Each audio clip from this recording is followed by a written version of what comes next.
Hey guys, I'm your confidence coach, Trish Blackwell, and I'm so delighted that you're here on my channel. I pray that these 15 tips help encourage you today to overcome binge eating at night, because they really do work. They seem like small tips, but they make a big difference. Hey, and before we dive into this, we've got to just start with the truth. I need you to be honest about your behavior. You can't just say, well, I sometimes eat a little bit too much. Let's just call it what it is. Call it binge eating, call it numbing, call it buffering. Be honest about your behavior, because in doing so, you will have less shame. It will have less power over you.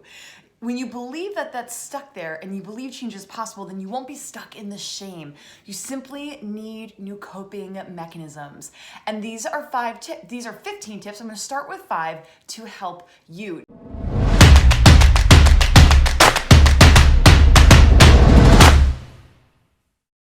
Okay, so for during the day, tip number 1 is to set yourself up for success by nurturing yourself throughout the day. Pay attention to your needs.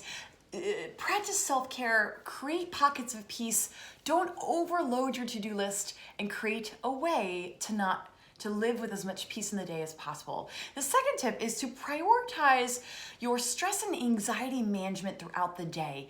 You are in charge of your day. Your days are not in charge of you. And so many of us say yes to too many things. We end up being stressed out, and we really need to keep things simple. And you taking the management of your stress and your anxiety really seriously throughout the day is going to help you process your emotions during the day. When you process your emotions during the day, you don't eat your feelings at night. So often we think, well, I can go. I'm gonna go, achieve. And then you get to the end of the day and you are so exhausted that you can't even think. And that is when the shutdown happens. That is when the helplessness happens, and we want to buffer, we want to numb, and that is why food tastes so good. Even though you know you don't want that food, it is self-soothing and comforting. So we've got to take the management of our stress management and our anxiety management really seriously throughout the day so that we can succeed at night. Our third thing is to plan out your nighttime routine, including snacks. So plan out what you plan to do the last 90 minutes of the day. Do you plan to spend quality time with your spouse? Do you plan to call your mom? Do you plan to watch one Netflix show? Do you want to journal? Do you plan to have a snack? And if so, plan the snack. Decide. Chop up an apple and have it on a plate so it's an easy choice. Maybe it's a glass of almond milk and one little piece of chocolate. You set it out so it's predetermined. Because the reality is our willpower goes down at night, and we want to set ourselves up for success, making the decisions for ourselves at night, earlier in the day. And number 4 is to clean out the clutter. Clean out the clutter. The clutter in your life, in your house, in your schedule leads to feelings of chaos. And when we feel cluttered and chaotic, we feel overwhelmed and pressed in on.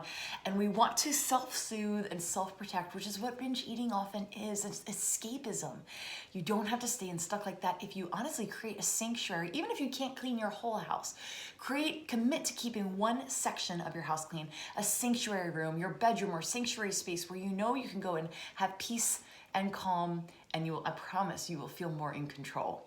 Number 5, I want you to fill your mind with life-giving affirmations that give you power. Hey, I will make sure I put some of the other affirmation YouTube videos I have done below. Also, I have a podcast episode on affirmations. I'll pop it in the comments.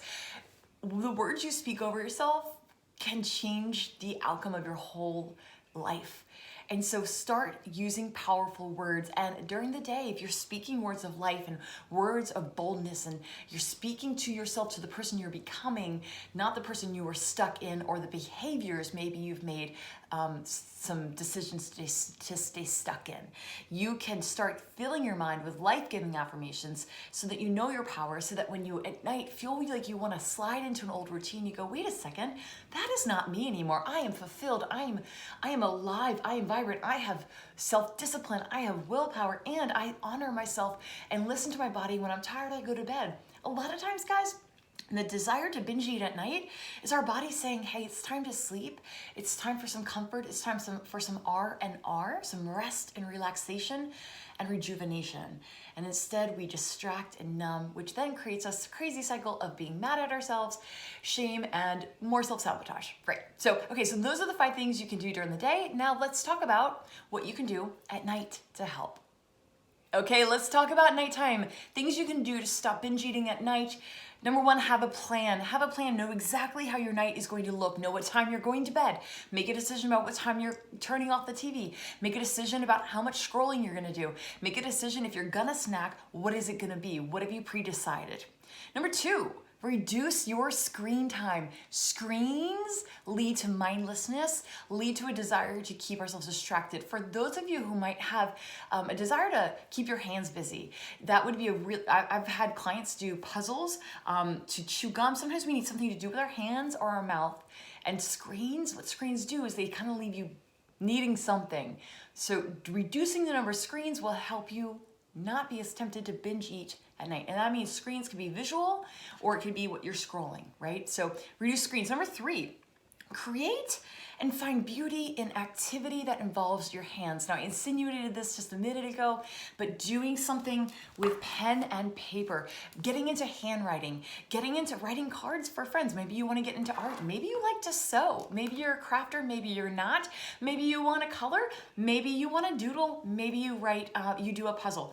Doing something with your hands is a really, really great way to make sure your hands aren't in food, right? Some of it is just pure pattern disruption. We need to break the pattern for 30 days to prove to yourself you're not stuck in eating, this cycle of eating at night. There are other ways to comfort yourself and create a beautiful nighttime routine. Number four, change your environment for proactive distraction. When you're feeling munchy, when you're feeling that desire to self-soothe with food, change environment.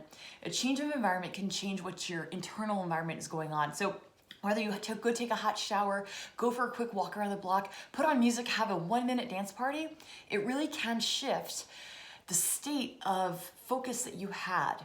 It's a proactive distraction that can keep you from doing self-sabotaging behaviors. Number five, spend 10 minutes on your dental routine. Spend 10 minutes on your dental routine, because I know one thing's for sure, you probably don't want to eat after you spent 10 minutes brushing, flossing, Listerining. Maybe you have one of those toothpick things, water toothpick. Create a very intentional clean mouth. That will make you not want to mess it up. Once your teeth are clean, it's harder to make that choice to go dirty them up. Number six, call a friend. Call a friend. It's amazing what talking to somebody for 10 minutes can do. Whether you want to encourage them, whether you want somebody to listen to you, just connect with other humans. We're in such a digital age, but we've never been more detached and distracted and detached from ourselves and from one another. So connect. Connection creates community. Community is what we crave. You crave comfort. We get comfort in knowing that we belong. So calling a friend is actually a really, really, really great tip. Number seven, I want you to listen to your body and go to bed when you're actually tired. Most of the time when you lay your head on the pillow, you're never thinking, oh, can't believe I should not doing this now. Most of the time when we put our head to the pillow, it's delightful. We're thinking, oh, this feels good. Why didn't I do this 20 minutes ago? And so when you're thinking about if it's getting late and you're like, well, I think I'll have a little something, see if you can go to bed. See if going to bed is actually what your body is craving. Sometimes we confuse our hunger and our fatigue and our thirst signals, and a lot of times we're just tired. So go to bed and listen to your body when tired. Number eight, I want you to be brave with your emotions and feel your feelings. We eat because we're running away from fear or what we want to feel. And guess what? When you buffer with eating, when you eat instead of feeling your feelings don't go away. They actually go to another room and they do push-ups. That's right, they go and they get stronger. You still have to deal with them. So avoiding and numbing or timing out or pretending they're not there for a day is only gonna make it harder when you actually need to process them. So be brave with your feelings, and if you are good at feeling, you can accomplish anything. If you're willing to feel all emotions, you'll never get stuck and controlled by emotions. Number nine, I want you to harness the power of journaling. So how do you process your feelings? Well, journaling. Journaling is breathing for your brain. Again, I've got so many YouTube videos on this. Check my channel. I'll post a couple in the comments below, but really, giving yourself the space to breathe, to if you're feeling agitated and irritated, ask yourself why. If you feel like you want to eat, ask yourself, are you running away from something? Are you trying to comfort something? Are you angry or frustrated or tired? Or have you told yourself all day, you deserve this because you're working so hard and depriving yourself so much or throughout the day? So in the journaling, exhale that thought. This is what I'm feeling. And then when you respond, I want you to talk back to yourself. There's a whole journaling process I teach. That is the Toxic Thought Freedom Journal. You can get free coaching on it and a free template in my journal at trishblackwell.com/freedom journal. I'll make sure that's in the notes. Hey, and our 10th, well, really it's our 15th and final tip is to talk back to yourself and parent yourself kindly yet firmly. So if you find yourself opening up the pantry, but you know you're not hungry, and you go, okay, so talk back to yourself in a third person. Trish, you're not hungry. Girl, close that and brush your teeth and go to bed. The same way you would talk to a child. Get out of that refrigerator. You need to go to bed, girl. Talk back to yourself and allow that dialogue to be part of a normal conversation with yourself. But even ask yourself, are you actually hungry? Is this solution you're choosing tonight going to help you tomorrow?